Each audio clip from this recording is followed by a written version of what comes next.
Շքեղ շենքերից մեկում օրինակելի օգնականն իր սովորական աշխատանքային օրն է անցկացնում։ Սակայն նրա պարանոցի մի փոքրիկ հետք ուշադրություն է գրավում այնտեղ, որտեղ ամենաքիչն էր սպասվում։ Ղեկավարի հայացքը, որ միշտ սառն ու հեռու էր, սկսում է անսպասելի մի բան բացահայտել։ Եվ այն, ինչ սովորական առօրյա էր, վերածվում է ցանկության ու վերահսկողության մեջ վտանգավոր խաղի։ Եթե սիրում եք այսպիսի լարված սիրային պատմություններ, ապա բաժանորդագրվեք ալիքին մեկնաբանություններում գրեք, թե որտեղից եք մեզ դիտում։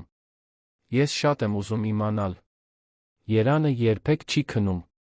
Քաղաքը բաբախում է հսկա սրտի պես, զարկելով միահյուսված միլիոնավոր կյանքերի խելահեղ ռիթմով, որտեղ երազանքները կառուցվում ու փլուզվում են ամեն վայրկյան։ Հյուսիսային պողոտայի հայելային երկնաքերերի միջ, որտեղ փողը ջրի պես հոսում է, իսկ իշխանությունը իտալական կոստյում է կրում, վեր է խոյանում տարածաշրջանի ամենահեղինակավոր շենքերից մեկը։ Այնտեղ 23-րդ հարկում գործում է Գալստյան գործընկերներ ֆինանսական խորհրդատվական ընկերությունը, որը շրջանառում է այնպիսի գումարներ, որոնք մարդկանց մեծամասնությունը երբեք չէր էլ երազի արտասանել։ Եվ հենց ապակու, պողպատի ու փառասիրության այդ միջավայրում էլ ամեն ինչ սկսվեց։ Այնքան պարզ, այնքան սովորական, այնքան անսպասելի։ Անի Մանուկյանը երբեք չէր պատկերացնի, որ կիրակի օրվա միամիտ անզգուշությունը լիովին կփոխի իր առօրյան։ Նա 28 տարեկան էր, ուսերին թափվող բնական ալիքներով շագանակագույն մազերով, մեղրագույն աչքերով, որոնք փայլում էին վճռականության ու քնքշության խառնուրդով, մի ժպիտով, որը լուսավորում էր ցանկացած միջավայր։ 3 տարի աշխատում էր Գալստյան գործընկերներ, ում նոր էր ստացել մի պաշտոն, որը շատերն անհնարին էին համարում իր տարիքի մեկի համար, գործադիր տնօրեն Տիգրան Գալստյանի անձնական օգնական։ Տիգրանը երանյան ֆինանսական շուկայում կենդանի լեգենդ էր։ 42 տարեկանում նա կայսրություն էր կառուցել, հիմնված սուր մտքի, անսխալ որոշումների ցանկացած իրավիճակում բացարձակ վերահսկողություն պահպանելու գրեթե գերմարտկային ունակության վրա։ Բարձրահասակ, լայնաթիկունք, միշտ անթերի սանրված մազերով, կապույտ աչքերով, որոնք կարծես թափանցում էին մարդկանց միջով, նա հայտնի էր 3 բանով՝ իր գործնական հանճարով, զգացմունքային սառնությամբ, զինվորական կարգապահությամբ։ Ոչ ոք երբեք նրան հունից դուրս եկած չէր տեսել։ Ոչ ոքի երբեք չէր հաջողվել հաղթահարել սառցե պատը, որը նա պահում էր իր շուրջը։ Մինչ մարտի այդ երկուշաբթին Անին գրասենյակ հասավ 15 րոպե շուտ, ինչպես միշտ։ Ձեռքին իր շագանակագույն կաշվե պայուսակն էր, թղթապանակը, հանգստյան օրերին ստուգած հաշվետվություններով, մի մեծ բաժակ սուրճ, որը գնել էր անկյունի սրճարանից։ Նրա բարձրակրունկները թխկթխկում էին մարմարե հատակին, մինչ նա անցնում էր նախասրահով, իր սովորական ժպիտով ողջունելով անվտանգության աշխատակիցներին։ Մտավ հայելապատ վերելակ, մինչ բարձրանում էր, արագ ստուգեց իր տեսքը։ Մուգ կապույտ բաճկոնն անթերի էր, մատիտ կիսաշրջազգեստը, ճիշտ երկարության, դիմահարդարումը, զուսպ, ինչպես միշտ։ Ամեն ինչ կատարյալ էր։ Բացի մի մանրուքից, որը նա փորձել էր թաքցնել մազերի արձակված փնջերի տակ։ Կիրակի օրը, ընտանեկան ճաշի պատրաստվելիս, Անին մի վայրկյան շեղվել էր շատ տաք վարսահարդարիչը մոտեցրել պարանոցին։ Ցավն ակնթարթային էր, սուր, բայց նա շատ ուշադրություն չդարձրեց։ Ընդամենը մակերեսային այրվածք էր, ոչ մի լուրջ բան։ Քսուկ քսեց, մտածեց, որ ամեն ինչ լավ կլինի։ Բայց երկուշաբթի առավոտյան հայելու մեջ նայելով նկատեց, որ պարանոցի կողային մասում, աջ ականջի տակ, բավականին տեսանելի կարմիր հետք կա։ Այն հսկայական չէր, բայց նկատելի էր։ Առանց երկար մտածելու, նա մի քանի մազափունջ արձակեց, տարածքը ծածկելու համար։ Ի վերջո, դա ընդամենը մի հիմար հետք էր, շուտով կանցներ։ Գրասենյակը լուռ էր, երբ նա ներս մտավ։ Տիգրանի սենյակը միջանցքի վերջում էր, մնացածից առանձնացված աղոտ ապակե պատով, որը ներս էր թողնում բնական լույսը, բայց պահպանում էր գաղտնիությունը։ Անին կարգի բերեց իր սեղանը, միացրեց համակարգիչը, սկսեց պատրաստել օրվա առաջին ժողովի փաստաթղթերը։ Ժամը 7:45 էր։ Տիգրանը կժամաներ ուղիղ 8-ին, ինչպես միշտ։ Եվ նա ժամանեց։ Ճշտապահ, ինչպես շվեյցարական ժամացույցը։ Անին լսեց նրա վստահ քայլերը, նախքան կտեսներ նրան։ Տիգրանն անցավ գրասենյակով իր բնորոշ ուղիղ կեցվածքով, անթերի կարված մոխրագույն կոստյումով, մուգ կապույտ փողկապով, աջ ձեռքին կաշվե պայուսակը։ Նա ողջունեց Անին գլխի շարժումով, ինչպես ամեն օր։ Բարի լույս, Անի։ Բարի լույս, պարոն Գալստյան։ Աուդիտի հաշվետվությունները պատրաստ են։ Դրել եմ ձեր սեղանին։ Հրաշալի է։ Նա մտավ իր սենյակ, փակեց դուռը, Անին վերադարձավ իր աշխատանքին։ Ամեն ինչ բացարձակապես նորմալ էր։ Ամեն ինչ հենց այնպես էր, ինչպես պետք է լիներ։ Բայց հետո 15 րոպե անց ներքին հեռախոսը զանգեց։ Անի, կարող եք մոտենալ։ Պետք է մի քանի թիվ ստուգենք միասին։ Նրա ձայնը սովորականի պես պրոֆեսիոնալ էր, բայց ինչ-որ բան այլ էր։ Մի փոքր տատանում նախադասության վերջում, գրեթե աննկատ։ Անին վերցրեց իր պլանշետը, մտավ սենյակ։ Տիգրանը նստած էր կարմրափայտի սեղանի հետում, աչքերը հառած համակարգչի էկրանին։ Նա մոտեցավ, կանգնեց նրա կողքին, որպեսզի երկուսն էլ տեսնեն նույն տվյալները։ Այդպես էր աշխատանքը կազմակերպվում։ Նա մատնանշում էր անհամապատասխանությունները, Տիգրանը որոշումներ էր կայացնում, ամեն ինչ ընթանում էր վիրաբուժական արդյունավետությամբ։ Այստեղ, երրորդ եռամսյակում, տատանումը ստանդարտից դուրս է։ Ցանկանում եք, որ ավելի մանրամասն վերլուծություն պահանջեմ։ Տիգրանն անմիջապես չպատասխանեց։ Անին զգաց նրա հայացքը, բայց նա չէր նայում էկրանին։ Նա նայում էր իրեն։ Հատկապես, իր պարանոցի աջ կողմին։ Լավ եք։ Հարցն Անիին անակնկալի բերեց։ 3 տարվա համատեղ աշխատանքի ընթացքում Տիգրանը երբեք անձնական հարց չէր տվել։ Երբեք հետաքրքրություն չէր ցուցաբերել իր կյանքի նկատմամբ, բացի մասնագիտական պարտականություններից։ Այո, լավ եմ։ Ինչու եք հարցնում։ Այդ հետքը ձեր պարանոցին։ Վնասվել եք։ Անին բնազդաբար ձեռքը տարավ այդ հատվածին, հեռացնելով մազափնջերը։ Սա։ Տանը մի հիմար պատահար էր։ Լուրջ բան չէ։ Մի վայրկյան լռություն տիրեց։ Մի վայրկյան, որը կարծես հավերժություն ձգվեց։ Տիգրանի կապույտ աչքերը հարված էին նրան, այնտեղ ինչ-որ բան կար, որ Անին երբեք չէր տեսել։ Ինչ-որ լարված, անհանգստացնող բան։ Ինչ դժբախտ պատահար։ Նրա ձայնն ավելի ցածր էր։ Գրեթե շշուկ։ Վարսահարդարիչով այրել եմ։ Հարդարվում էի ու շեղվեցի։ Հիմարություն է։ Եվս մեկ լռություն։ Տիգրանը հայացքը թեքեց, վերադարձավ համակարգչի էկրանին, բայց Անին նկատեց, որ նրա մատները լարված էին մկնիկի վրա։ Ծնոտը, սեղմված։ Ինչ-որ բան այլ էր։ Ցավում է։ Ոչ, արդեն անցել է։ Վաղը նույնիսկ չի էլ երա։ Լավ։ Կարող եք պահանջել երրորդ եռամսյակի մանրամասն վերլուծությունը։ Ուզում եմ, որ մինչ 5 շաբթի իմ սեղանին լինի։ Այո, պարոն։ Անին սենյակից դուրս եկավ սովորականից մի փոքր ավելի արագ բաբախող սրտով։ Դա տարօրինակ էր։ Շատ տարօրինակ։ Տիգրանը երբեք չէր հարցնում իր առողջության մասին, երբեք այդպես չէր նայում իրեն։ Գուցե տպավորություն էր։ Գուցե պարզապես քաղաքավարի էր, անհանգստություն ցուցաբերում, ինչպես ցանկացած ղեկավար կաներ։ Բայց առավոտվա ընթացքում նա սկսեց հասկանալ, որ դա տպավորություն չէր։ Տիգրանս 3 անգամ կանչեց նրան իր սենյակ։ Բոլորն էլ կատարյալ հիմնավոր մասնագիտական պատրվակներով, պայմանագիր ստուգել, ժամանակացույց ճշտել, ժողովի օրակարգը քննարկել։ Բայց բոլոր դեպքերում Անին զգում էր, որ նրա հայացքը կանգ է առնում պարանոցի այդ անիծյալ հետքի վրա։ Եվ բոլոր դեպքերում նա մի հարց էր տալիս, որը ոչ մի կապ չուներ աշխատանքի հետ։ Հանգստյան օրերի համար պլաններ ունեք։ Վաղուց արձակուրդ չեք վերցրել։ Ճամփորդելու մասին մտածում եք։ Մենակ եք ապրում։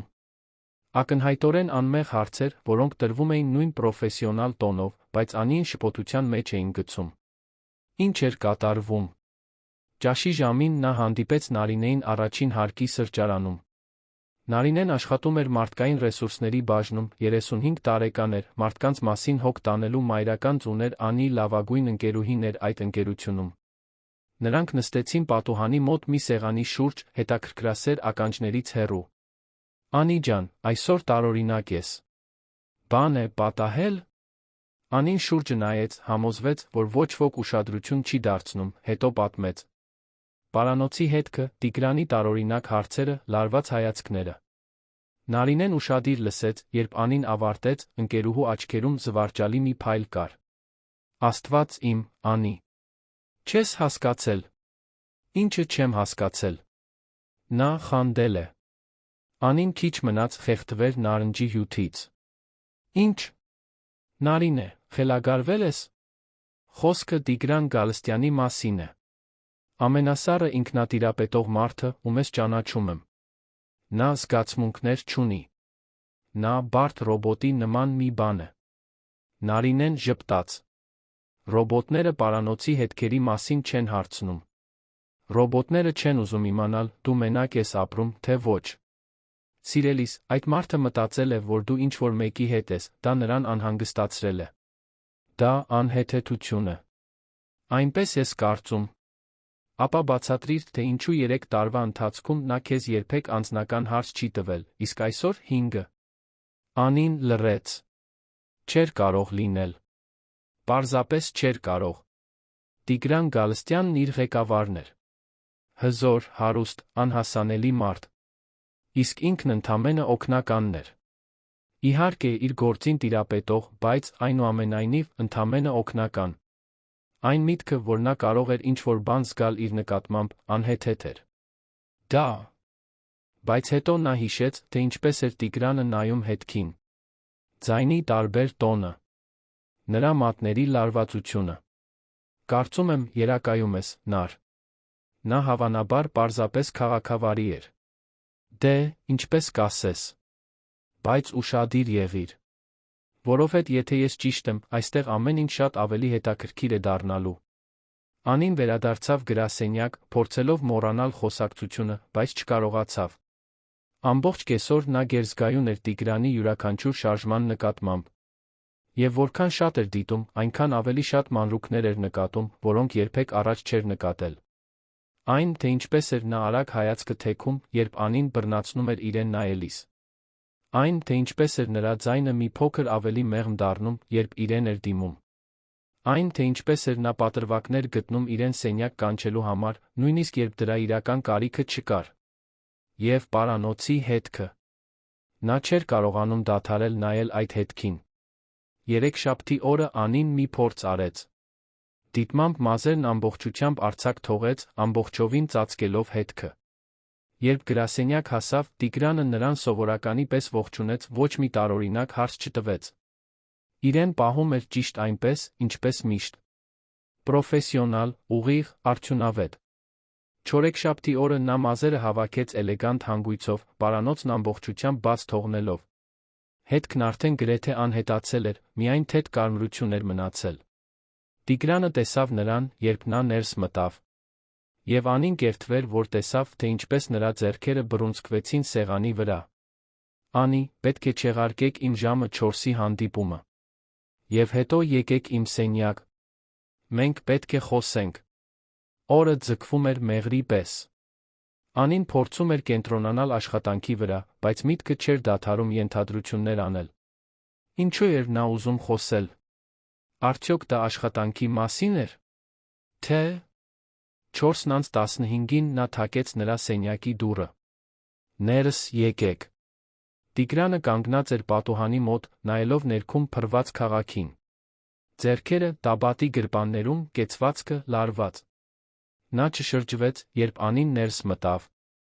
Նստեք, խնդրում եմ։ Անին նստեց սեղանի դիմացի բազկաթոռներից մեկին։ Լռությունը ծանր էր, գրեթե շոշափելի։ Վերջապես Տիգրանը շրջվեց նայեց նրան։ Անի, ես անկեղծ կլինեմ, որովհետև այլ կերպ չեմ կարող։ Վերջին օրերին նկատել եմ, որ անպատշաճ հարցեր եմ տալիս։ Ներխուժում եմ ձեր անձնական տարածք այնպես, որը չի համապատասխանում մեր մասնագիտական հարաբերություններին։ Ուզում եմ ներողություն խնդրել դրա համար։ Նա սա չէր սպասում։ Պարոն Գալստյան, պետք չէ ներողություն խնդրել։ Ես չեմ անհանգստացել։ Պետք է անհանգստանայիք։ Որովհետև դա իմ կողմից պրոֆեսիոնալ չէր։ Նա մի քանի քայլ արեց դեպի Անին, կանգ առավ կես ճանապարհին, կարծես պայքարում էր ինչ-որ մղման դեմ։ Այդ հետքը ձեր պարանոցին։ Ես անհանգստացա։ Եվ չպետք է անհանգստանայի։ Դա իմ գործը չէ։ Ձեր անձնական կյանքն իմ գործը չէ։ Անին զգաց, թե ինչպես է սիրտը բաբախում։ Նարինեն ճիշտ էր։ Լիովին ճիշտ։ Ինչու էիք անհանգստացել։ Հարցը դուրս թռավ, նախքան նա կհասցներ մտածել։ Տիգրանը նայեց նրան, առաջին անգամ Անին այդ կապույտ աչքերում սովորական սառնությունից բացի այլ բան տեսավ։ Տեսավ անվստահություն, խոցելիություն, ցանկություն։ Որովհետ այն միտքը, որ ինչ-որ մեկը։ Նա նախադասությունը չավարտեց։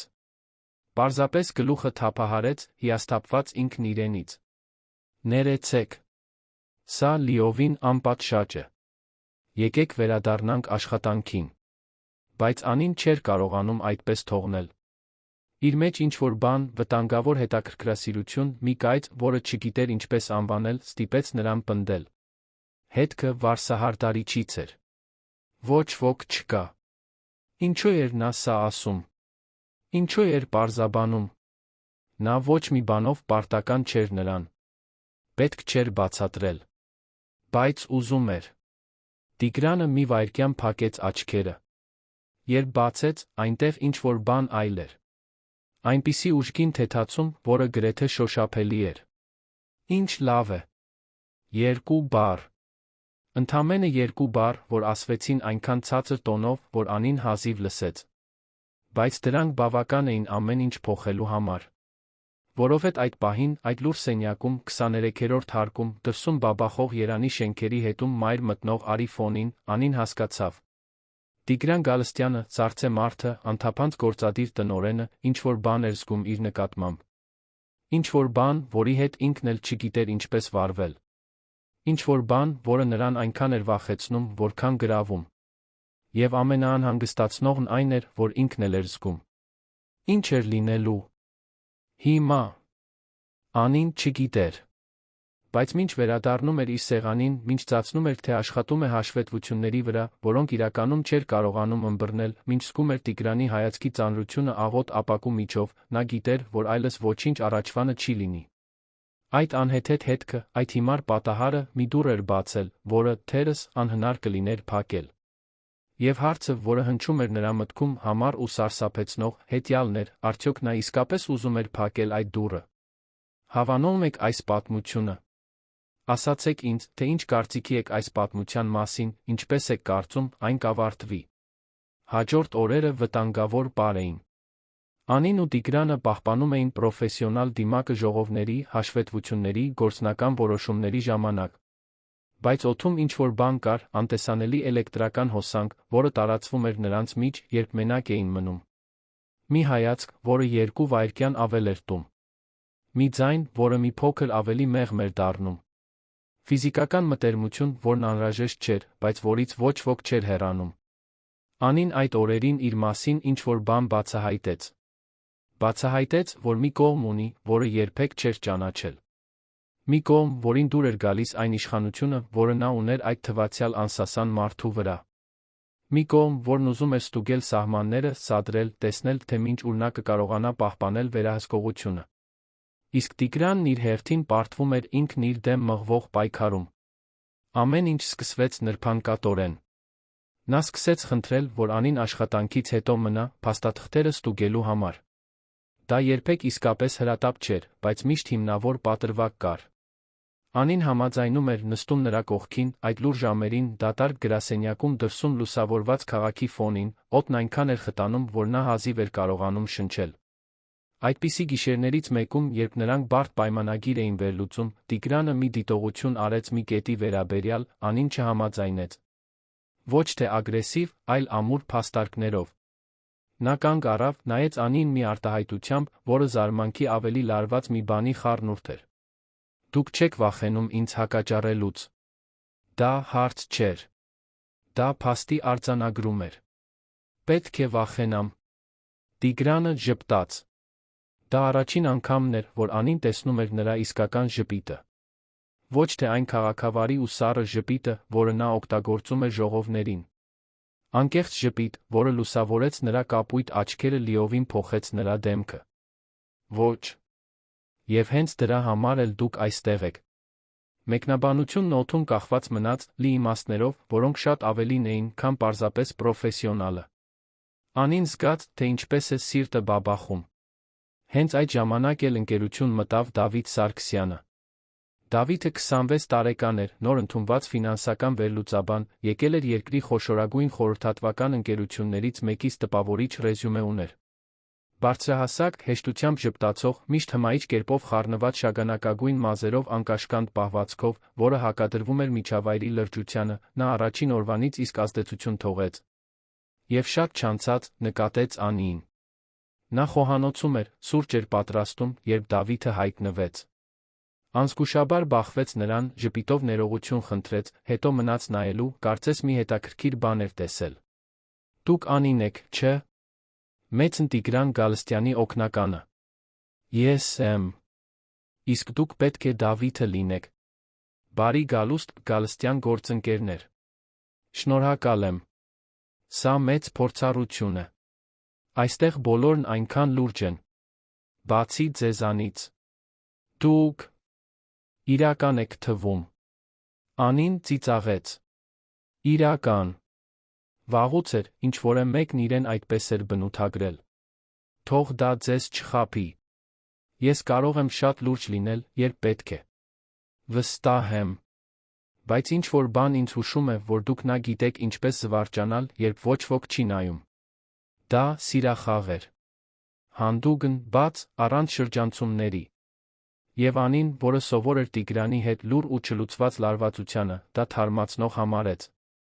Պատասխանեց ժպիտով։ Գուցե բացահայտեք։ Եվ հենց այդ պահին Տիգրանը դուրս եկավ իր սենյակից, տեսավ նրանց երկուսին խոհանոցում։ Անին նկատեց նրա արտահայտության ակնթարթային փոփոխությունը։ Ծնոտը սեղմվեց, աչքերը մթնեցին, նա վստահ քայլերով անցավ միջանցքով։ Անի, դուք ինձ պետք եք իմ սենյակում։ Հիմա։ Տոնը կտրուկ էր։ Դավիթը նկատեց լարվածությունը, զգուշորեն հեռացավ։ Անին հետեց Տիգրանին, հենց որ դուռը փակվեց, նա շրջվեց դեպի Անին։ Ո՞վ է նա։ Դավիթ Սարգսյանը։ Նոր ֆինանսական վերլուծաբանը։ Դուք անցած շաբաթ ստորագրել եք նրա ընդունման հրամանը։ Տիգրանը մի պահ լռեց։ Ձեռքերը կոնքերին, հայացքը պատուհանին։ Հեռու մնացեք նրանից։ Հրամանն Անին լիովին անակնկալի բերեց։ Ինչ։ Ես լսել եմ նրա համբավի մասին նախորդ ընկերությունում։ Նա այն տղամարդկանցից է, ովքեր։ Պարզապես հեռու մնացեք։ Անին զայրույթի ալիք զգաց։ Եվ նա ինչ-որ բան, որը նման էր բավարարվածության։ Նա խանդում էր։ Իրական, շոշափելի, անհերքելի խանդ։ Ամբողջ հարգանքով, պարոն Գալստյան, իմ անձնական կյանքը ձեր գործը չէ։ Դա առաջին անգամն էր, որ նա ուղղակիորեն մարտահրավեր էր նետում նրան։ Տիգրանը շրջվեց, հայացքը, որով նա նայեց Անիին, մաքուր լարվածություն էր։ Այդպես եք կարծում։ Այո։ Նրանք նայում էին միմյանց, Անին տեսնում էր ներքին պայքարը նրա աչքերում։ Ինչ-որ բան ասելու, ինչ-որ բան անելու ցանկությունը, բայց կոշտությունը, որը նրան խանգարում էր։ Վերջապես, նա հայացքը թեքեց։ Ճիշտ եք։ Ներեցեք։ Անպատշաճ էր։ Բայց նա բոլորովին էլ զղջացած չէր թվում։ Այդ օրվանից Դավիթը սկսեց հաճախ հայտնվել։ Միշտ ինչ-որ մասնագիտական պատրվակով, տեղեկատվության կարիք ուներ, գործընթացի վերաբերյալ հարց ուներ, ուզում էր նրա կարծիքը մի հաշվետվության մասին։ Եվ Անին, որը միամիտ չէր, հստակ գիտեր, թե ինչ է կատարվում։ Նա հետաքրքրված էր։ Իսկ ինքը, հետաքրքրասիրության Տիգրանին սադրելու վտանգավոր ցանկության խառնուրդից դրդված, չէր հուսահատեցնում նրան։ Նրանք երբեմն միասին էին ճաշում։ Դավիթը նրան ծիծաղեցնում էր իր նախորդ աշխատանքների, ճամփորդությունների, Տավուշի մարզում ապրող իր ընտանիքի մասին անհեթեթ պատմություններով։ Դա թեթ էր, հեշտ, առանց բարդությունների։ Լիակատար հակադրությունը այն խեղդող լարվածությանը, որը նա զգում էր Տիգրանի կողքին։ Եվ Տիգրանը ամեն ինչ նկատում էր։ Անին դա տեսնում էր նրա աչքերում, այն ձում, թե ինչպես էր նա լարվում, երբ ինքը ճաշից ժպտալով վերադառնում էր, այն ձում, թե ինչպես էր նա ավելացնում իր աշխատանքի ծանրաբեռնվածությունը, առանց իրական անհրաժեշտության։ Վերջին րոպեի ժողովներ։ Հրատապ հաշվետվություններ։ Առաջադրանքներ, որոնք պետք է կատարվեին աշխատանքային օրվա ավարտից հետո։ Նարինեն Անին մեկից ավելի անգամ զգուշացրեց. Դու կրակի հետ ես խաղում, աղջիկ։ Եվ վերջում կայրվես։ Նրանք կանանց զուգարանում էին, կարո ժողովից առաջ շպարը թարմացնում։ Անին հայելու միջով նայեց ընկերուհուն։ Ես ոչ մի սխալ բան չեմ անում, նար։ Դավիթը լավ տղա է։ Մենք զրուցում ենք։ Միայն դա։ Իսկ Տիգրանը։ Կարծում ես, նա դրան հավատում է։ Ինչ է մտածում Տիգրանը, կարևոր չէ։ Սուտ է։ Անին հոգոց հանեց։ Նարինեն միշտ կարողանում էր տեսնել իր միջով։ Լավ, գուցե մի քիչ կարևոր է։ Բայց ինչ կարող եմ անել։ Նա երբեք չի խոստովանի, որ ինչ-որ բան է զգում։ Չափազանց հպարտ է, չափազանց ինքնատիրապետող։ Եվ ես չեմ պատրաստվում հավերժ սպասել մի բանի, որը գուցե իրականում գոյություն էլ չունի։ Նարինեն քնքշորեն դիպավ ընկերուհու ուսին։ Պարզապես զգույշ եղիր։ Տիգրանի նման տղամարդիկ հեշտությամբ չեն կորցնում վերահսկողությունը։ Բայց երբ կորցնում են, դա կարող է կործանարար լինել։ Անին չգիտեր, թե որքան մարգարեական էին այդ խոսքերը։ Պայթյունը տեղի ունեցավ ուրբաթ երեկոյան։ Ընկերությունը ցանցային միջոցառում էր կազմակերպել կենտրոնի շքեղ հյուրանոցներից մեկում։ Բոլոր ղեկավարները ներկա էին լինելու, Անին, որպես Տիգրանի օգնական, իհարկե, պետք է գնար։ Նա խնամքով էր հարդարվել, էլեգանտ զգեստ, որն ընդգծում էր նրա կառուցվածքը, առանց գռեհիկ լինելու, բարձրակրունկներ, մազերն արձակված փափուկ ալիքներով, անթերի դիմահարդարում։ Երբ սրա հասավ, մի քանի հայացք գրավեց։ Ներառյալ Տիգրանի հայացքը։ Նա բարի մոտ էր, զրուցում էր ներդրողների հետ, բայց երբ Անին ներս մտավ, նա զգաց, որ Տիգրանի հայացքը լազերի պես սեռված է իր վրա։ Անցավ սրահով, ողջունեց մի քանի հոգու, վերցրեց մի բաժակ շամպայն։ Եվ հետո Դավիթը հայտնվեց նրա կողքին։ Վա, ու դու հիասքանչ տեսք ունես։ Շնորհակալ եմ։ Դու նույնպես լավ տեսք ունես։ Եվ դա այդպես էր։ Մուգ կապույտ կոստյում, դիտմամբ թուլացված փողկապ, այն անհոգ ժպիտը, որը նրա այցեքարտն էր։ Կպարես։ Անին տատանվեց։ Սրահի կենտրոնում փոքրիկ պարահրապարակ կար, որտեղ մի քանի զույգ արդեն շարժվում էր մեղմ երաժշտության հնչյունների ներքո։ Նրա աչքերն ինքնաբերաբար փնտրեցին Տիգրանին։ Նա ուղիղ իրեն էր նայում։ Եվ նրա դեմքի արտահայտությունը մաքուր նախազգուշացում էր։ Անիի մեջ ինչ-որ բան ընդվզեց։ Ինչու՞մ պետք է զրկեր իրեն։ Ինչու՞մ պետք է սпасել մի մարդու, որը խիզախություն չուներ խոստովանելու, թե ինչ է զգում։ Սիրով։ Նրանք գնացին պարահրապարակ։ Դավիթը նրան մոտ քաշեց, ոչ թե, այլ այնքան, որ նա զգա նրա մարմնի ջերմությունը։ Երաժշտությունը դանդաղ էր, ռոմանտիկ։ Նրանք համաչափ շարժվում էին, Անին փորձում էր կենտրոնանալ պահի, երաժշտության, ցանկացած բանի վրա, բացի Տիգրանի աչքերի այրող զգացողությունից իր մեջքին։ Գիտես, որ ղեկավարը քեզ այնպես է նայում, կարծես ուզում է ինձ սպանել, հա։ Դավիթը շշնջաց նրա ականջին, ձայնի մեջ հստակ զվարճությամբ։ Այդպես է։ Անին զարմացած ծացրեց։ Այն պահից, երբ մտանք պարահրապարակ։ Եթե հայացքները սպանեին, ես արդեն գետնին կլինեի։ Անին թեթակի գլուխը շրջեց հանդիպեց Տիգրանի աչքերին։ Նա այլս ոչ ոքի հետ չէր զրուցում։ Կանգնած էր պատուհանի մոտ, վիսկիի բաժակը ձեռքին, լիովին կենտրոնացած իր վրա։ Եվ այդ հայացքի լարվածությունն այնքան հզոր էր, որ Անին զգաց, թե ինչպես է սարսուռն անցնում իր ողջ ողնաշարով։ Երաժշտությունն ավարտվեց։ Դավիթը շնորհակալություն հայտնեց բարի համար, Անին գնաց զուգարան, իրեն կարգի բերելու։ Երբ վերադարձավ, Տիգրանը սպասում էր միջանցքում։ Մենք պետք է խոսենք։ Դա խնդրանք չէր։ Դա հրաման էր։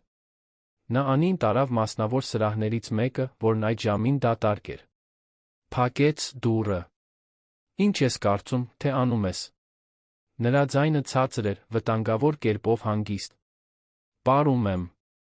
Սա հասարակական միջոցառում է։ Մարդիկ պարում են։ Նրա հետ։ Դավիթի հետ, այո։ Ինչ խնդիր կա։ Ինչ խնդիր կա։ Անի, ես։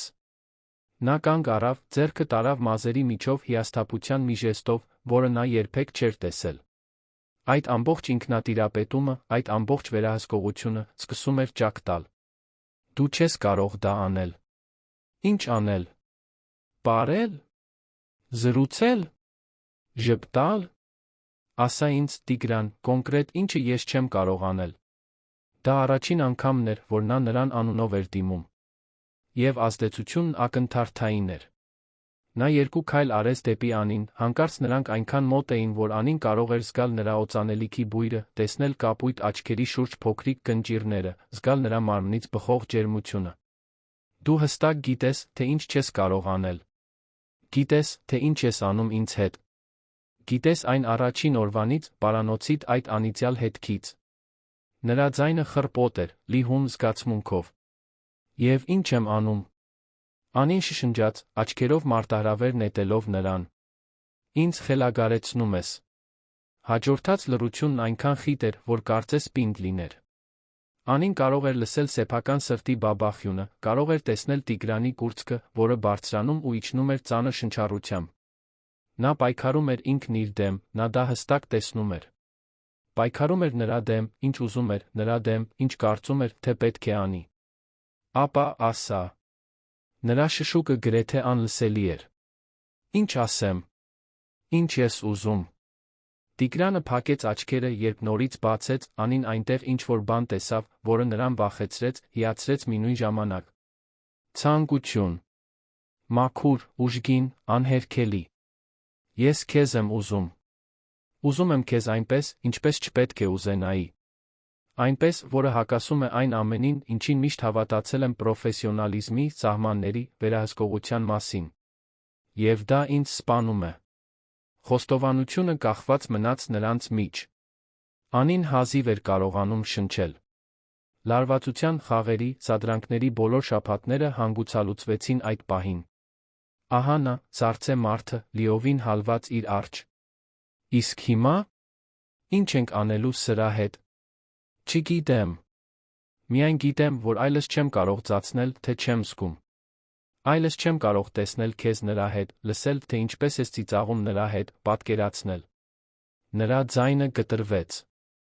Անին մի քայլ առաջ արեց, փակելով այն նվազագույն հեռավորությունը, որը դեռ նրանց բաժանում էր։ Դավիթի հետ ոչինչ չկա։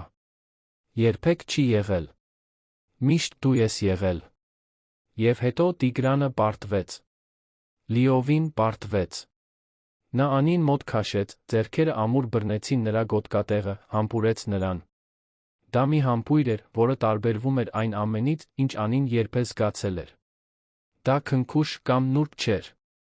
Դա հուսահատ էր, քաղցած, կարծես նա դա չափազանց երկար էր պահել իր մեջ, վերջապես կարող էր ազատ արձակել։ Նրա ձեռքերը բարձրացան Անի մեջքով, խճճվեցին մազերի մեջ, գլուխը հետ քաշեցին, համբույրը խորացնելու համար։ Անին պատասխանեց նույն ուշքնությամբ, կառչելով նրա ուսերից, զգալով, թե ինչպես է ամբողջ մարմինը թրթռում։ Երբ վերջապես բաժանվեցին, երկուսն էլ շնչահեղձ էին։ Տիգրանը ճակատը հենեց նրանին, աչքերը փակ։ Սա ամեն ինչ փոխում է։ Գիտեմ։ Եվ վստահ ես։ Որովհետև երբ մենք անցնենք այս գիծը, հետդարձի ճանապարհ չկա։ Անին ժպտաց, ձեռքերով դիպավ նրա դեմքին։ Ես այդ գիծն անցել եմ այն պահին, երբ դու հարցրիր վարսահարդարիչի հետքի մասին։ Պարզապես սպասում էի, որ դու էլ խիզախություն ունենաս անցնելու։ Նրանք առանձին վերադարձան միջոցառմանը, պահպանելով արտաքին տեսքը։ Բայց ինչ-որ հիմնարար բան փոխվել էր։ Եվ հաջորդ օրերին Անին կբացահայտեր, որ այդ համբույրը, այդ խոստովանությունը, ընդամենը սկիզբն էր մի բանի, որը շատ ավելի բարդ էր, քան նա կարող էր պատկերացնել։ Որովհետև աշխարհը չի դադարում պտտվել, երբ դու սիրահարվում ես։ Եվ երբեմն այն, ինչ դու ամենաշատն ես ուզում, հենց այն է, ինչը ամբողջ աշխարհը կարծես դավադրություն է կազմակերպում քեզանից խլելու համար։ Երկու զուգահեռ աշխարհներում ապրելն ավելի դժվար էր, քան Անին պատկերացնում էր։ Ցերեկը գրասենյակում նրանք օրինակելի մասնագետներ էին։ Տիգրանը հրամաններ էր տալիս, նա արդյունավետորեն կատարում էր։ Ժողովներ, հաշվետվություններ, գործնական որոշումներ։ Ամեն ինչ բացարձակապես ճիշտ էր, ստանդարտների սահմաններում։ Ոչ ոք ոչինչ չէր կասկածում։ Բայց գիշերը, երբ շենքը դատարկվում էր, նրանք մենակ էին մնում, դիմակն ընկնում էր։ Տիգրանը նրան ներս էր քաշում իր սենյակ, կողպում դուռը, մի քանի թանկարժեք ժամով նրանք ղեկավար ու օգնական չէին։ Նրանք պարզապես մի տղամարդ ու մի կին էին, որոնք լիովին կլանված էին միմյանցով։ Ժամերով զրուցում էին։ Նա պատմում էր գագաթին լինելու մենության մասին, այն մասին, թե ինչպես էր զգացմունքային ամրոց կառուցել իր շուրջը նախորդ հարաբերություններում դավաճանվելուց հետո։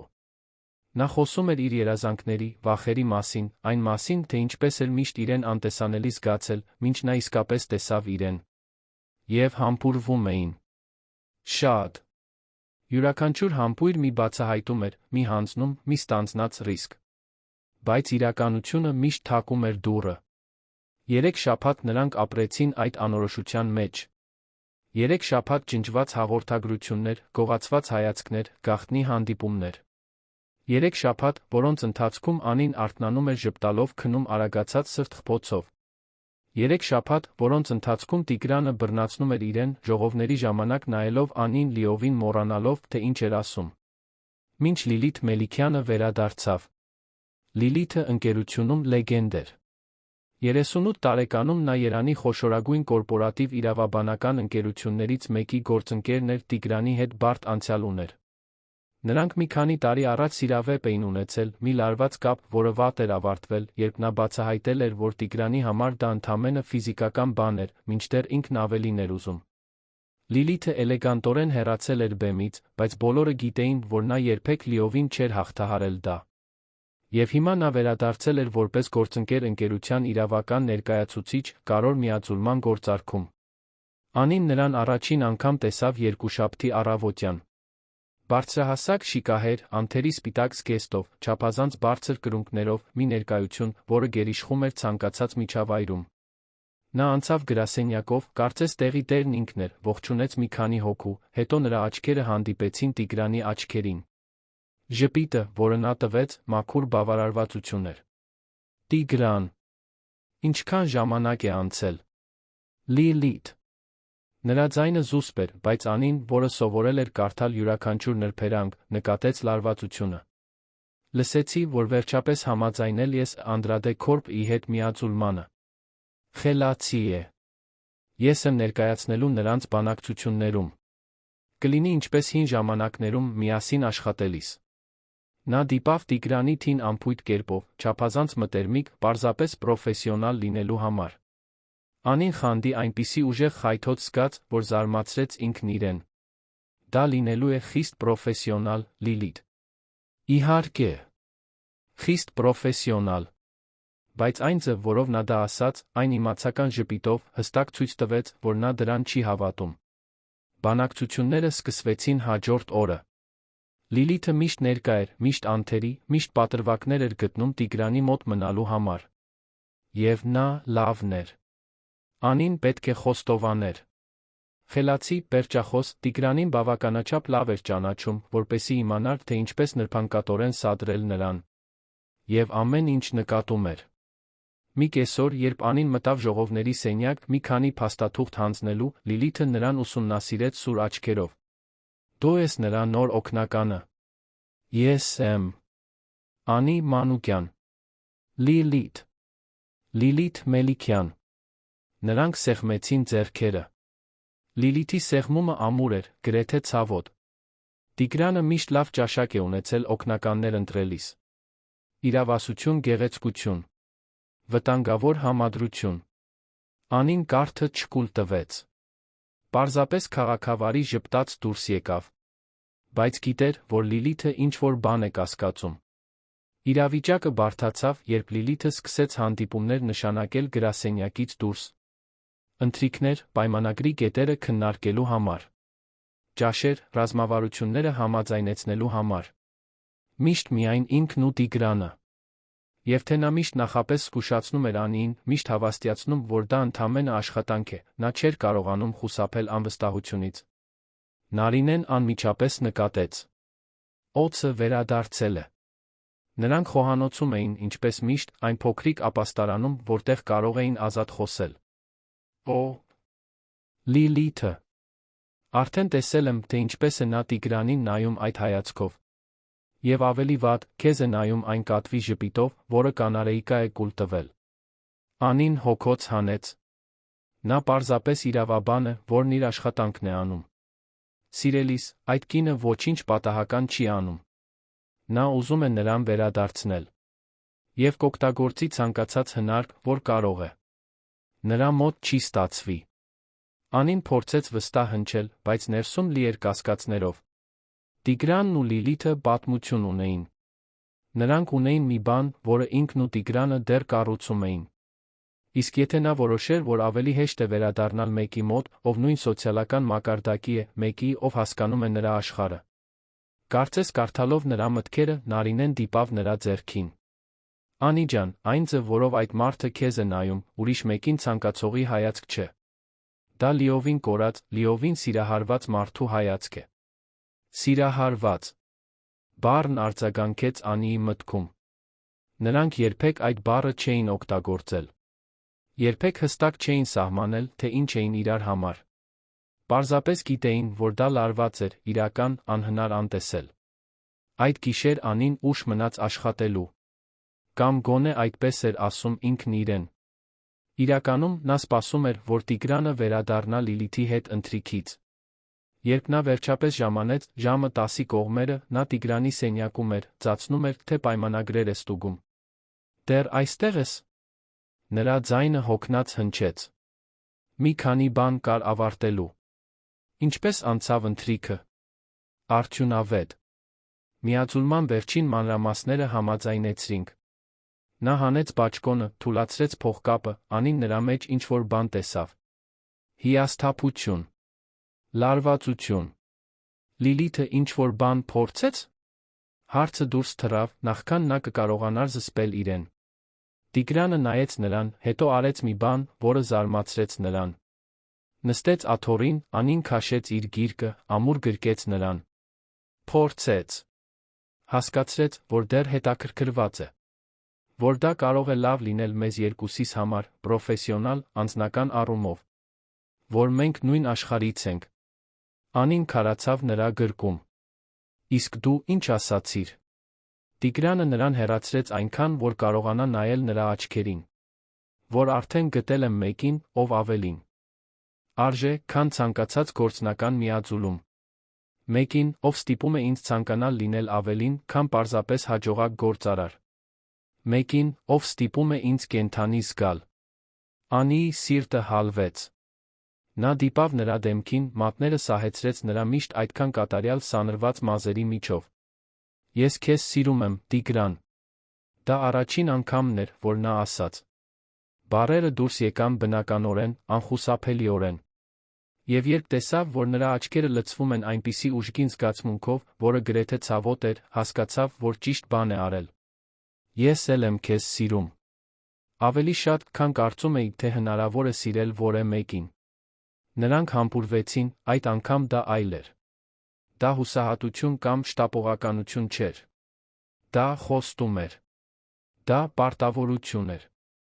Դա իրական խորը սեր էր։ Բայց տիեզերքը կարծես դաժան ժամանակի զգացում ունի։ Որովհետև հենց այդ պահին դուռը բացվեց։ Եվ այնտեղ կանգնած էր Դավիթը, քարացած մուտքի մոտ, աչքերը լայն բացված, ականատես լինելով մի բանի, որը չպետք է տեսներ։ Ես։ Ներեցեք։ Հեռախոսս էի մոռացել ու… Նա չավարտեց։ Պարզապես վերցրեց սարքը ժողովների սեղանից արագ դուրս եկավ։ Բայց վնասն արդեն հասցված էր։ Տիգրանն ու Անին անմիջապես բաժանվեցին։ Խուճապը շոշափելի էր։ Դավիթը հայտնի բամբասկոտ էր։ Եթե նա որևէ մեկին պատմեր, անխուսափելիորեն կպատմեր, դա կլիներ վերջը։ Մռբաժինը պետք է միջամտեր։ Ղեկավարների ենթակաների միջ հարաբերությունների վերաբերյալ հստակ քաղաքականություն կար։ Առնվազն, Անին պետք է տեղափոխեին։ Վատագույն դեպքում, երկուսն էլ կարող էին լուրջ հետանքների բախվել։ Ես կխոսեմ նրա հետ։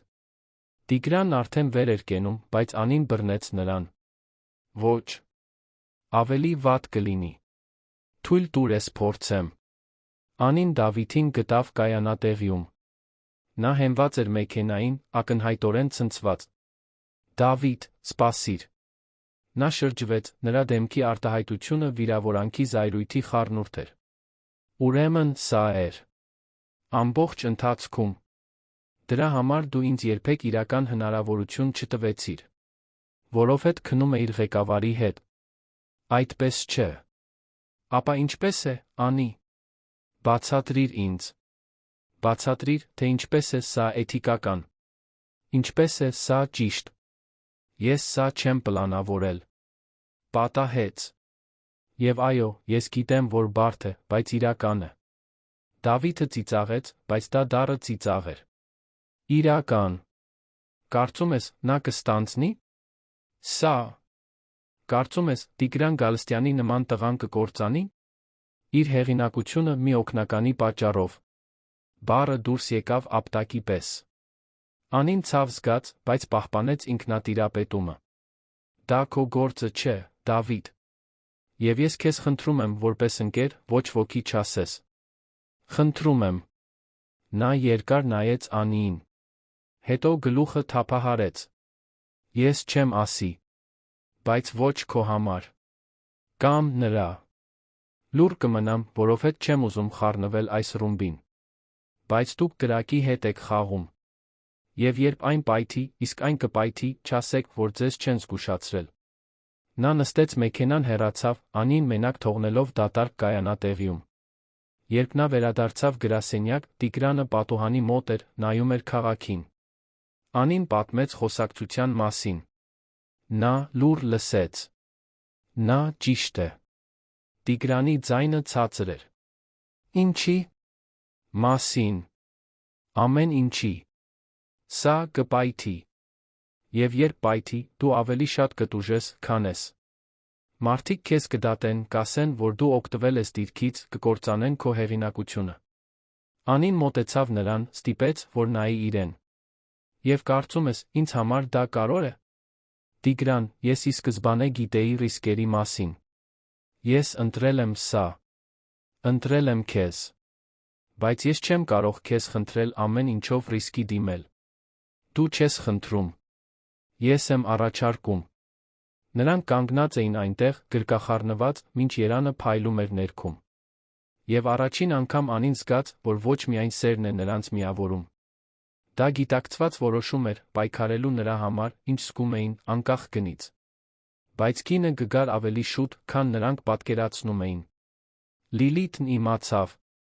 Անին երբեք հստակ չիմացավ, թե ինչպես, բայց հաջորդ շաբաթ ժողովի ժամանակ իրավաբանը մի ակնհայտորեն անմեղ մեկնաբանություն արեց այն մասին, թե որքան կարևոր է պրոֆեսիոնալ հարաբերություններն անձնականից առանձին պահել։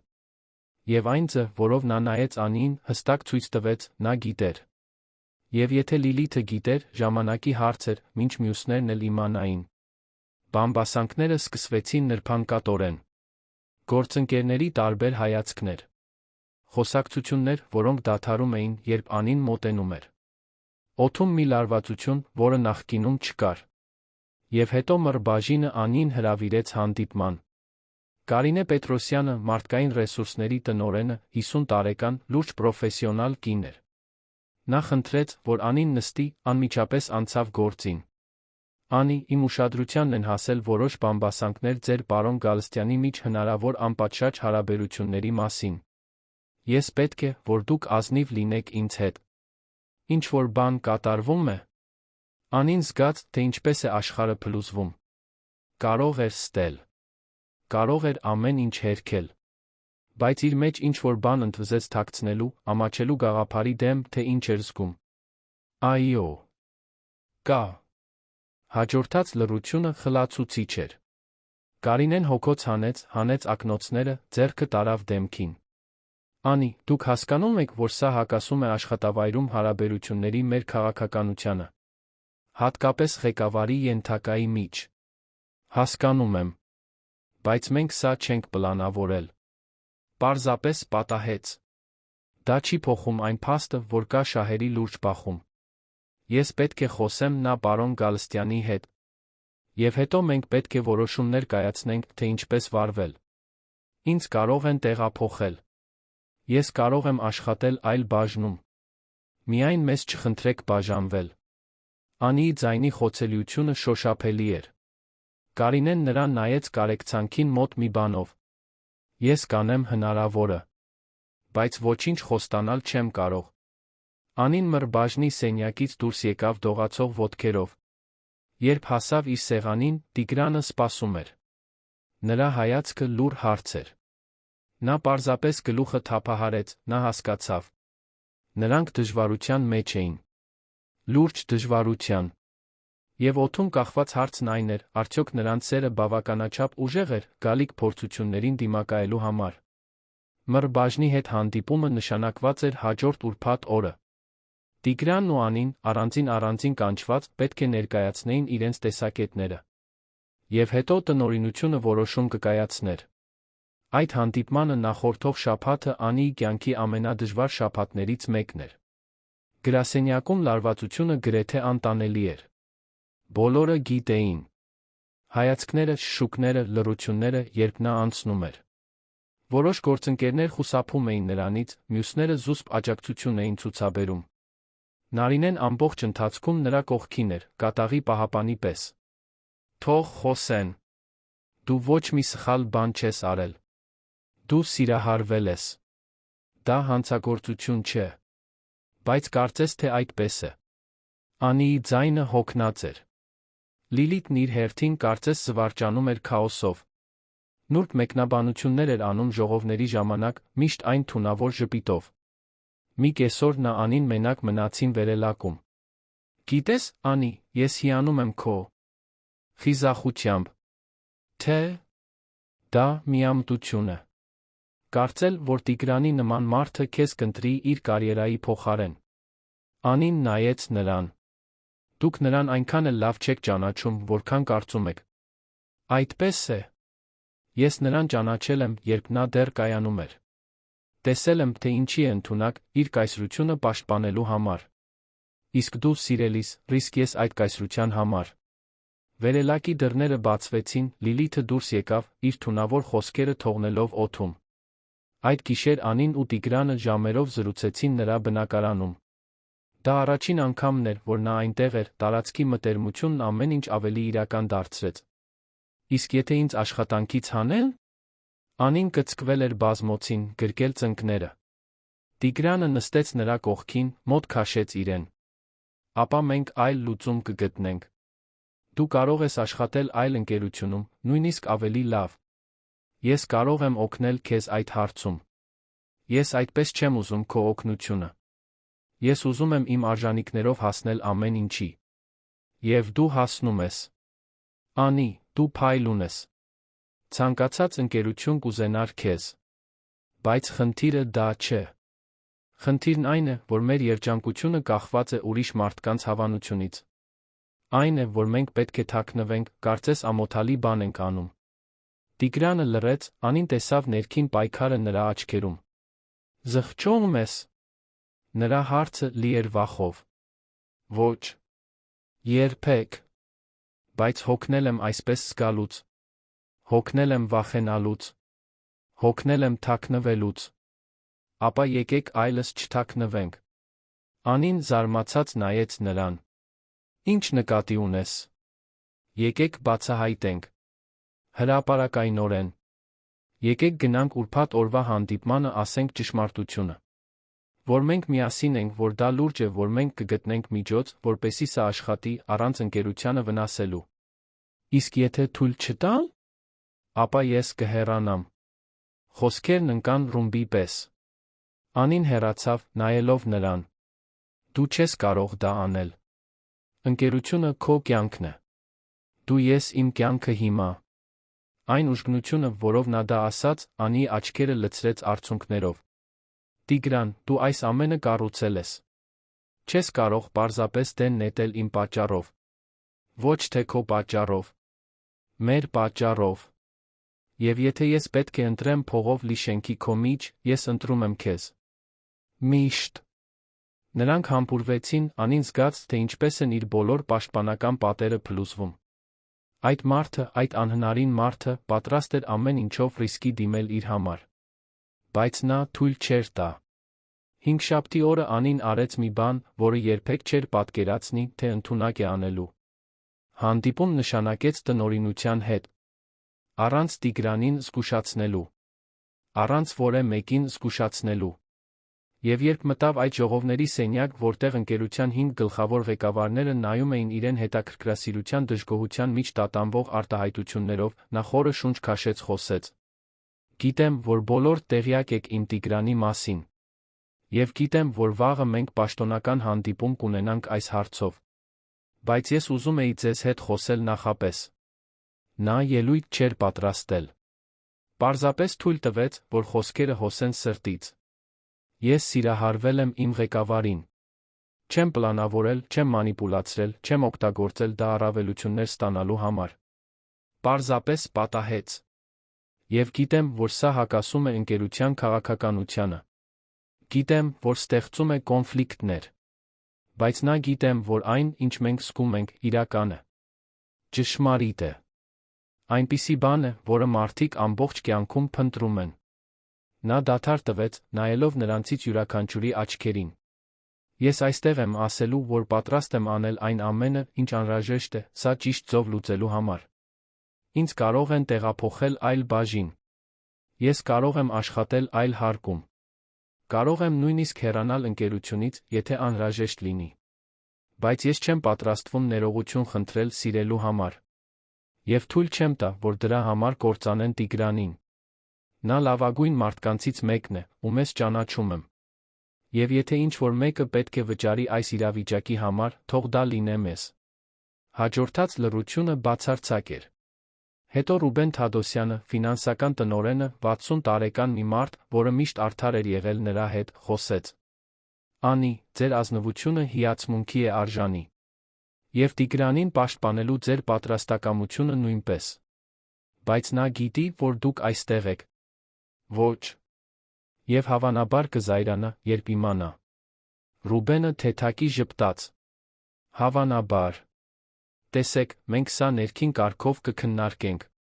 Բայց ես ուզում եմ, որ դուք իմանաք, որ այս իրավիճակը կարգավորելու ձեր ազնվությունը աննկատ չի մնացել։ Անին հանդիպումից դողալով դուրս եկավ։ Արել էր այն ամենը, ինչ կարող էր։ Հիմա մնում էր սպասել։ Երբ Տիգրանն իմացավ, նրա արձագանքը հենց այն էր, ինչ նա սպասում էր։ Դու ինչ արեցիր։ Նրանք նրա սենյակում էին, դռները փակ։ Նա ակնհայտորեն զայրացած մի նույն ժամանակ անհանգիստ էր։ Ես առաջ անցա։ Խոսեցի նրանց հետ, նախքան նրանք կկարողանային քեզ խաչել։ Անի, ես քո պաշտպանության կարիքը չունեմ։ Իսկ ես քո զոհաբերության կարիքը չունեմ։ Տիգրան, դու սա կառուցել ես քրտինքով ու արյամբ։ Ես թույլ չեմ տա, որ դա դեն նետեն իմ պատճառով։ Մեր պատճառով։ Նա Անին մոտ քաշեց, զայրույթը փոխվեց քնքշության։ Դու անհնարին ես։ Համար։ Չափազանց խիզախ քո իսկ բարօրության համար։ Լավագույնից եմ սովորել։ Նրանք ծիծաղեցին այդ պահին, չնայած ողջ անորոշությանը, Անին խաղաղություն զգաց։ Կարևոր չէր, թե ինչ կլիներ, նրանք միասին կդիմակայեին դրան։ Ուրբաթ օրվա հանդիպումը լարված էր։ Կարինեն մր բաժնից ներկայացրեց իրավիճակը, խոսեց ընկերության քաղաքականության նախադեպերի մասին, որոնք սա կարող էր ստեղծել։ Տիգրանը պաշտպանեց հարաբերությունները մի կրքով, որը զարմացրեց բոլորին։ Խոսեց ազնվության իսկական սիրո մասին, այն մասին, թե ինչպես է պատրաստ անել ամեն ինչ, որպեսզի դա աշխատի ընկերության կանոնների շրջանակներում։ Եվ հետո Ռուբեն Թադոսյանը խոսեց. «Մենք շատ ենք քննարկել սա։ Եվ եկել ենք մի եզրակացության։ Անի, դուք կտեղափոխվեք միջազգային ընդլայնման բաժին։ Դա պաշտոնի բարձրացում է, համապատասխան աշխատավարձի բարձրացմամբ։ Դուք ուղղակիորեն կենթարկվեք ինձ, այլս ոչ Տիգրանին։ Սա լուծում է շահերի անմիջական բախումը»։ Անին զգաց, թե ինչպես է սիրտը բաբախում։ Պաշտոնի բարձրացում։ Ոչ թե պատիժ, այլ պաշտոնի բարձրացում։ Իսկ հենց հարաբերությունների մասին։ Տիգրանի հարցը զգուշավոր էր։ Պաշտոնապես մենք չենք կարող հավանություն տալ ղեկավարների ուղղակի ենթակաների միջ հարաբերություններին։ Բայց դուք այլս ուղղակի ենթականեր չեք լինի։ Ինչ եք անում աշխատանքային միջավայրից դուրս, ձեր խնդիրն է, քանի դեռ դա չի խանգարում ընկերության գործունեությանը։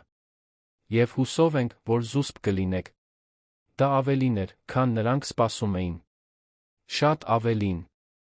Այդ գիշեր նրանք տոնեցին։ Ոչ թե հանրային վայրում, դեռ ոչ։ Բայց նրա բնակարանում գինով այնպիսի ուժգին երջանկությամբ, որ Անին մտածեց, թե իր կուրծքը կպայթի։ Մեր մոտ ստացվեց։ Նա պառկած էր նրա գրկում, լսում էր Տիգրանի սրտի ուժեղ բաբախյունը։ Քո մոտ ստացվեց։ Քո խիզախությունը փրկեց ամեն ինչ։ Մեր խիզախությունը։ Դու էլ էիր պատրաստ ամեն ինչով ռիսկի դիմել։ Նրանք մի որոշ ժամանակ լուռ մնացին, պարզապես վայելելով վերջապես շունչ քաշելու զգացողությունը։ Բայց պատմությունն այնտեղ չավարտվեց։ Որովհետև 2 շաբաթ անց Լիլիթը հրաժարական տվեց իրավական ներկայացուցչությունից։ Ոմանք ասում էին, որ դա վիրավորված հպարտությունն էր։ Մյուսները, որ նա վերջապես հասկացավ, որ պարտվել է այդ ճակատամարտում։ Անին երբեք հստակ չիմացավ, անկեղծ ասած, նրան դա չէր հետաքրքրում։ Դավիթին տեղափոխեցին Գյումրու գրասենյակ։ Գնալուց առաջ նա փնտրեց Անիին ներողություն խնդրելու։ Ես հիմար էի։ Թույլ տվեցի, որ խանդը կուրացնի ինձ։ Դուք լավ եք միասին։ Իսկապես։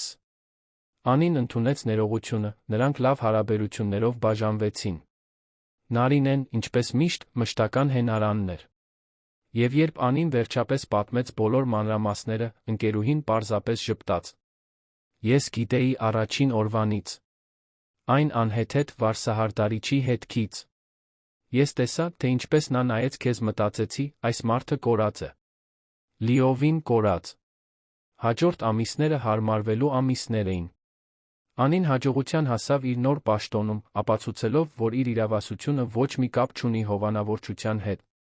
Տիգրանը շարունակում էր կառուցել իր կայսրությունը, բայց այժմ մեկի հետ, ում հետ կարող էր կիսել հաղթանակներն ու մարտահրավերները։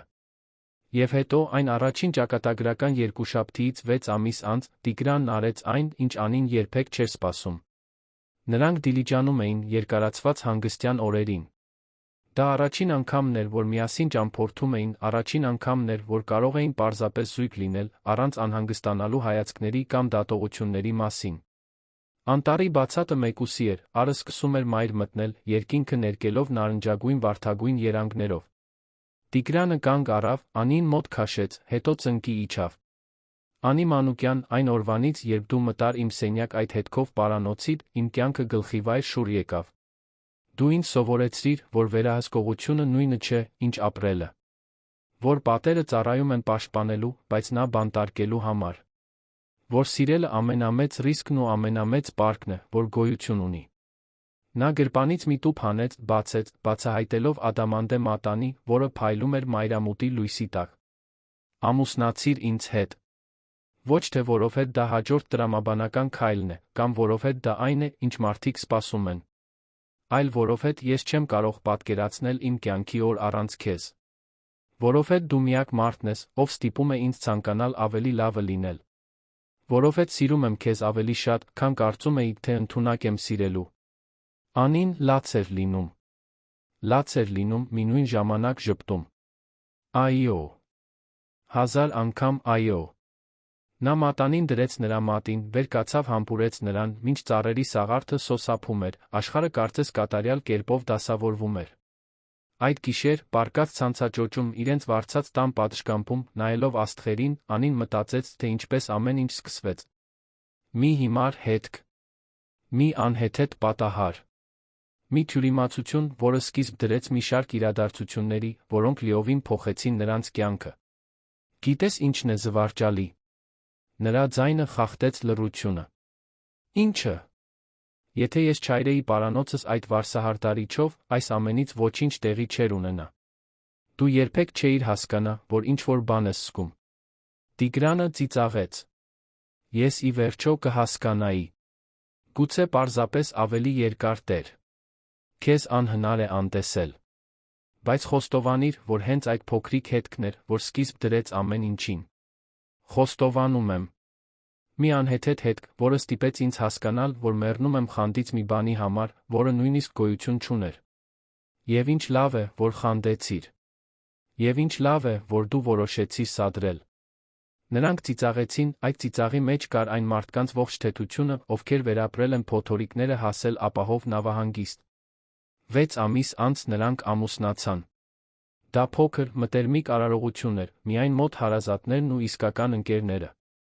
Նարինեն հարսնաքույրն էր, հարսից ավելի շատ լաց եղավ հուզիչ ճառ ասած այն մասին, թե ինչպես է իսկական սերը միշտ ճանապարհ գտնում, անկախ խոչընդոտներից։